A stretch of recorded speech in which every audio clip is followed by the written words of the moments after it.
How many of you believe that racism and misogyny played a role in Vice President Harris's defeat? Okay, that's good. You all passed. What? It is my desire to be the next DNC chair, and I just want to give you all a little bit of something that's been on my heart here over the last couple of days. You fight on, you fight on. You are basically running to be the next Democratic leader in the country, and you start singing. 2025 DNC Winter Meeting. Thank you, Chair Jamie Harrison, for your incredible leadership of the DNC and for your friendship. You are a powerful fighter, and you have helped make our party stronger. And I thank all the leaders here today for your hard work, your determination, and your commitment to fighting to always build a brighter future for our country. Look, we love our country, and I do believe it is one of the highest forms of patriotism to fight for the ideals of our nation, to fight for freedom, for opportunity, for dignity and justice, not just for some, but for all. So if you guys don't know, these clips will be directly from the DNC. And if you guys don't know what the DNC is, the Democratic National Committee, and they're running for leadership. Because a big question is, who are the current leaders of the Democratic Party? I believe the Republican Party has a very, how do I say this, standard and a very traditional set of hierarchy. But in the Democratic Party, we don't really know who the hierarchy is. Some people say it's Obama, and I'm like, how is it Obama? He hasn't been president in like 8 years. So these are clips directly from the DNC, and I'm here to show you who the future leaders will be. Let's continue. And that is exactly what you do. In state after state, district after district, from house to house and door to door, you work to energize, organize, and mobilize. And as we look to the fight ahead, your leadership will be even more important. We have some hard work ahead of us. But you know what I like to say? Hard work is good work. Hard work is joyful work. And as we continue to fight for our ideals. I love the fact that she's speaking about this because I don't remember the last time I've heard Kamala Harris speak. Well, that's I don't mean it in any disrespect. I'm saying this because when she was running for president, I heard her speak a lot towards the end. But as soon as she found out that Donald Trump was winning, she just disappeared. Like, she was supposed to be at Howard University to greet the people who came out to support her. She didn't show up. And I haven't heard her speak since then. I'm not even trying to be funny. I'm not trying to be anti-Kamala Harris. I have not heard her speak. But let's get to the leaders of the DNC. Let's see who they actually are, because she actually addressed this towards them in this round. So I'm going to I have a show of hands. How many of you believe that racism and misogyny played a role in Vice President Harris's defeat? Okay. So that's good. You all passed. What? And we'll begin with the opening statements. Each candidate will have 30 seconds, and we'll start with Dr. Quintessa Hathaway. Good evening, everyone. It is my desire to be the next DNC chair, and I just want to give you all a little bit of something that's been on my heart here over the last couple of days. You fight on, you fight on. You fight on, you fight on. Hey.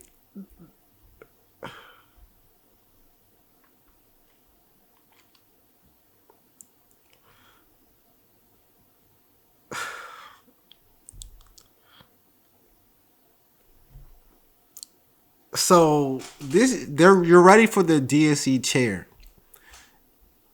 which is an extremely important position. You are basically running to be the next Democratic leader in the country. And you start singing.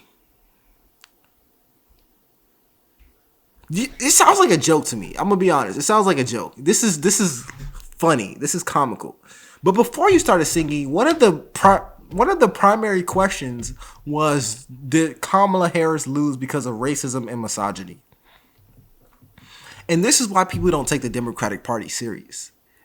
This is why I would think at this point, you guys would, pick it up, say, okay, we need to start getting serious. We need to start fighting for the American voice. But it's like, you never learned the lesson. The lesson is never learned. Ever. At this point in history, you would think that they would get it. They still don't. When your government is doing you wrong, you fight on, oh, you fight on. Thank you, thank you, Dr. Hathaway.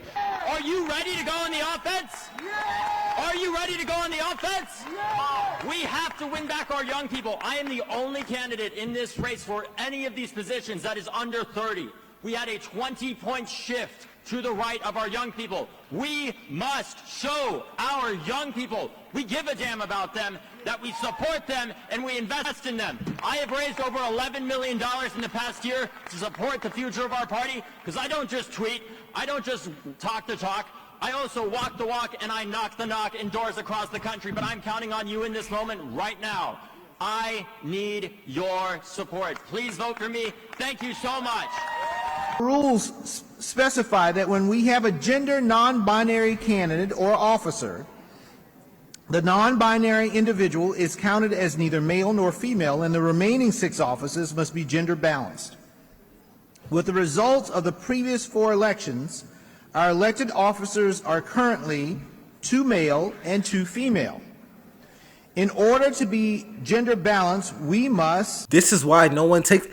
Oh my gosh. This is why no one takes you guys serious. It's like you never learn a lesson. The American population has been saying they don't care about this stuff. And it's not that they don't care, but they're saying we have more important things to focus on, and the DNC just does not understand. They don't get it. Now they're explaining their gender rules for how you can be in the DNC. I don't know what they're doing. I don't know what's going on at this point. I'm really confused, if I'm being 100% honest. We must elect 1 male, 1 female, and 1 person of any gender. So again, this is what we have to do for this vice chair race.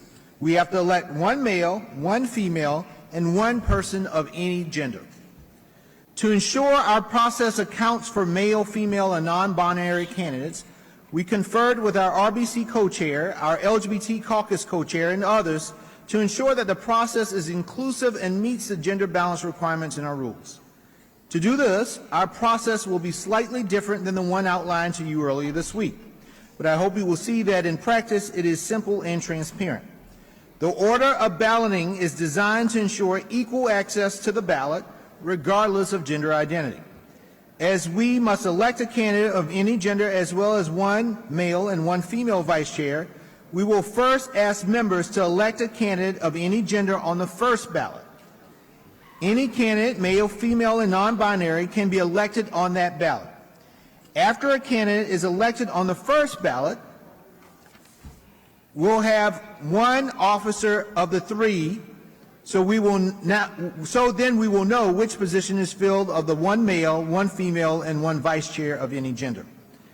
Our second ballot would also be for a candidate of any gender. Then our third ballot will be the 3rd position that is remaining based on the 2 results. Either a male candidate if a candidate that is not male has not been elected, or a female candidate if a female has not been elected. Why are there so many gender rules for the DNC? What is going on here? This is insane. You have people singing. I think the most sane person was the David Hogg person. He was sane. He was the most normal to me. But everyone else was just insane. This is not... Jesus. If you guys have any suggestions, comment down below. It's getting crazy out here. Oh gosh. I'll talk to you guys later. Peace.